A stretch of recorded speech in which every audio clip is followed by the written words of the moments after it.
10 things you didn't know about Van Cleef and Arpels. Welcome to Luxfy. We talk about fashion, travel, money, and basically all the best things life has to offer. Welcome to our video listing the 10 things you didn't know about Van Cleef and Arpels. Van Cleef and Arpels is a French luxury jewelry, watch, and perfume company.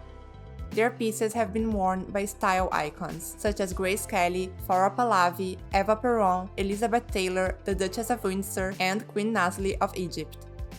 From delicate flowers to playful animals and billowing ballerinas, Van Cleef & Arpels has long been celebrated for their masterfully crafted and fantastical jewelry. This is one of the most luxurious jewelry brands out there, and it is for sure in every girl's wishlist. At the end of the video, we have a bonus fact that may surprise you. So without further ado, here are 10 things you didn't know about Van Cleef & Arpels. If you are new here, welcome. Be sure to subscribe and follow us on Instagram @luxfy.com. Number 10. Van Cleef & Arpels is one of the oldest fine jewelers in the world. This is a house built in tradition. The beginnings of Van Cleef & Arpels dates all the way back to the 19th century, making them one of the oldest fine jewelers in the world. Now, almost 120 years after the first boutique opened its doors, Van Cleef remains iconic and timeless, and has secured for itself a lasting legacy as one of the finest jewelry houses in the world. Number 9. Van Cleef & Arpels is known for their whimsical themes. Van Cleef & Arpels is known to take inspiration from exotic birds, flowers, fairies, and other whimsical themes. One of their most famous designs is a series of ballerina brooches. The iconic ballerina brooch was first conceived in New York in 1940 and was inspired by the School of American Ballet. The first ballerina brooches were made by John Rubel, who had emigrated to New York in the late 1930s and was the principal manufacturing jeweler for Van Cleef & Arpels until 1943. After the Spanish dancer was created in 1941, the firm produced a series of ballerina, dancer, and fairy brooches, some with matching earrings. The distinctive jewels portrayed a series of poses, and the costumes were designed with rows of rose-cut diamonds, turquoises, rubies, and emeralds. These dynamic creations were an instant success in New York, where Van Cleef & Arpels clients viewed them as something very distinct from the pre-war designs. Number 8. Van Cleef & Arpels started with a marriage. In 1895, the daughter of a gemstone dealer, Cleef Arpels, married the son of a stone cutter and diamond dealer, Alfred Van Cleef. Both wife and husband believed in the importance of family and had a deep love of gemstones. The following year, Van Cleef and his father-in-law, Solomon Arpels, formed Van Cleef & Arpels. After Solomon died in 1903, Alfred and two of his brother-in-laws, Charles and Julian, officially founded Van Cleef & Arpels, with the opening of their first shop in 1906 at 22 Place Vendôme, where their flagship store is still located. The third Arpels brother, Louis, joined the firm in 1912, no doubt to cope with their expansion, as branches had been opened in Nice, Belleville, Vichy, Lyon, and Cannes, all between 1910 and 1920.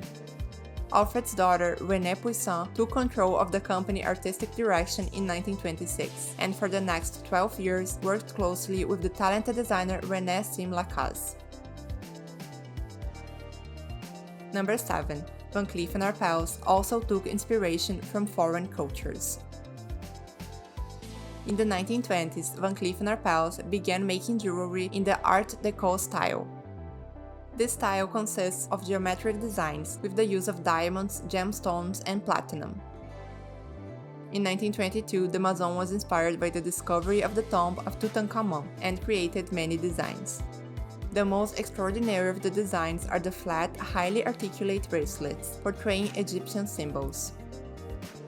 Many designs of Van Cleef & Arpels were inspired by other cultures, including Japan, China, and India, creating masterpieces in all aesthetics. Number 6. The second generation of the family expanded the business. During the mid-1930s and 1940s, the next generation of the family began to emerge. Julian's three sons, Claude, Jacques, and Pierre, nephews of Alfred Van Cleef, learned the business from their father and uncle. Each son took a different post in the world. Jacques took over as director of Van Cleef & Arpels in Paris, while Pierre introduced the company to the Japanese market, and Claude ventured into the United States. At the end of the 1930s, for a time, Van Cleef & Arpels transferred most of its business to the United States. It had opened a branch in Palm Beach in 1940, and a shop in New York was acquired in 1942 at 744 Fifth Avenue, where the jeweler still trades today. This was a time of great growth and expansion for the company. The Maison also opened boutiques in Japan and China. If you are enjoying this video so far, we strongly recommend you to subscribe to our channel, so we can continue to bring you the best content about fashion and luxury living. Number 5. Van Cleef & Arpels developed a new technique called the mystery set. This technique was established by the Maison in 1933, and it is still in practice today. The mystery set is a technique that allows for the setting of stones so that no prongs are visible. After each stone has been cut and faceted, this new technique involves inserting them into gold rails, less than a fifth of a millimeter thick. According to Van Cleef, a single clip can take over 300 hours to make, so it comes as no surprise that only a few mystery set pieces are made each year. One piece that took an exceptionally long time to make was King Farouk's rose brooch, created in 1938, which had 814 rubies and 241 emeralds. There have been many imitations of this imaginative setting method, but only pieces made by Van Cleef & Arpels can be considered as truly mystery set. Number 4. In the 1950s, Van Cleef & Arpels started making everyday jewelry. In 1954, Van Cleef & Arpels launched its La Boutique collection of more affordable jewelry. The idea was to provide more light-hearted and whimsical jewels, usually from naturalistic form, using gold and semi-precious stones with diamond highlights. The jewels from the collection took the forms of birds, lions, cats, squirrels, and other animals, and were instantly recognizable as works by Van Cleef & Arpels. They were collected by a broad range of important clients, including the likes of Jackie Onassis and Grace Kelly. The range of modestly priced jewelry manufactured in a broad range of materials including coral, aquamarine, mother of pearl, and chalcedony proved hugely successful. Number 3. Prince Rainier of Monaco gave a Van Cleef Arpels wedding gift to Princess Grace. In 1956, American actress Grace Kelly married Prince Rainier III, thus becoming Princess of Monaco. To celebrate their union, the prince offered his bride a Van Cleef Arpels wedding set, resplendent with pearls and diamonds, which remained in her collection throughout her life. A few months later, Van Cleef & Arpels was named patented supplier of the Principality of Monaco. The set consisted of a necklace, a bracelet, and ear clips, all made of platinum, pearls, and diamonds. Number 2. One of their most famous designs is the Van Cleef Arpels Zip necklace. The history of the zip necklace is thought to have originated as a result of a conversation in the late 1930s between René Poisson, the artistic director of Van Cleef & Arpels, and the Duchess of Windsor, who suggested that René create a jewel that was based on a simple zip. It took the firm's workmen many years to perfect a fully working zip in precious metals and gemstones. The necklace was finally unveiled in 1951 and quickly became a sought-after item, but given the time needed to make this challenging jewel, only a limited number were produced. The ones that sold most quickly were those that could be opened to its full length or entirely closed, thus becoming a bracelet.